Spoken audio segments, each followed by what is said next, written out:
Kcal News Mornings. It is a wet start to this Wednesday morning. We have a look at the rainfall over Calabasas.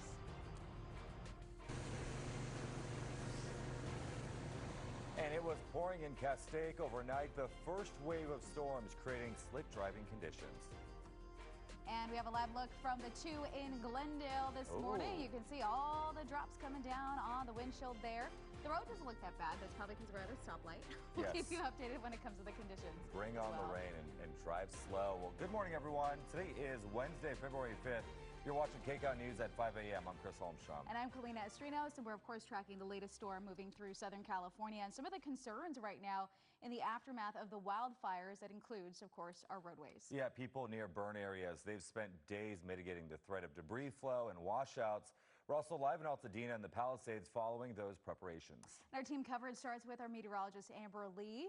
Amber, you've been tracking the rain for us. You've been warning us since yesterday. So what areas are being hit hard right now? All right, you know what? This rain is actually a lot lighter than what we first thought. You can see it here, and that's because, again, we're tapping into the tail end of the atmospheric river, and it's also not quite as strong to the north of us as well. But we're still definitely looking at a little bit more of the showers that you see here in our next weather satellite radar. I'm going to zoom in and show you where we're seeing the light scattered showers at the moment. So we're just looking at some really light rain still pushing into Southern California. There's still some energy behind it, but again, it's just that beneficial rain, but it also causes a nuisance, especially in the morning on that morning commute. But this is a series of storm systems that will continue to push through Southern California. You can see at least until the end of the week, we're still looking at that rain chance that will continue to increase. Coming up in my next weather forecast, I'll tell you just how much rain we've had so far and when storm number 2 will be arriving. But highs overall today will be in the 40s, 50s, and 60s. All right, Kalina, let's talk about the roadways. All right, well, we've been warning everybody, hey, you know, when it rains here, it gets a little crazy, even if it's not much. So again, be careful. This is a live look with the 405 at Santa Monica Boulevard. You can see people on the roadways and their cars driving on through, but you can also see the reflection there, so you can tell that it is slick, even though it's not too bad.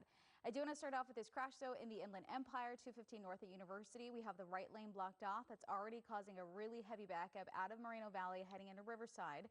And this is a look at the 15 Cajon Pass, which typically, if we have rain in this area, which we should, you'll see slick conditions here as well, which could be really dangerous for any high-profile vehicles.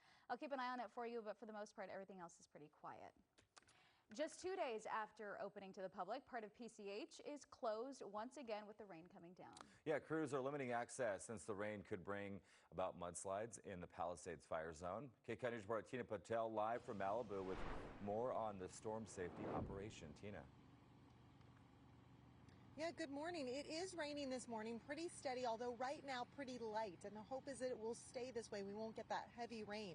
But as a precaution, Pacific Coast Highway has been shut down here. You can see that there are all the cones and signs there to keep drivers away, just because we don't know what is going to come over the next few days. And as we pan over, we are actually also on Topanga Canyon. This road is also closed. There was some minor mud flows here last round of storms, and we're hearing reports that even overnight some more rocks might have come down on the road. Now I want to show you some of the measures that have already been taken to try and prevent major problems here in the Palisades fire burn scar. A large tarp has been placed over part of PCH. On the hillside above PCH, rather. There are also miles of K-rails along the highway, hundreds of sandbags that have been placed around homes and businesses, and engineers and public works crews have been working around the clock, clearing storm drains and debris basins. But officials admit they're still worried about what could happen here if a lot of rain does come down in a short amount of time. There are just so many areas that have been burned where vegetation's no longer holding the hillsides in place.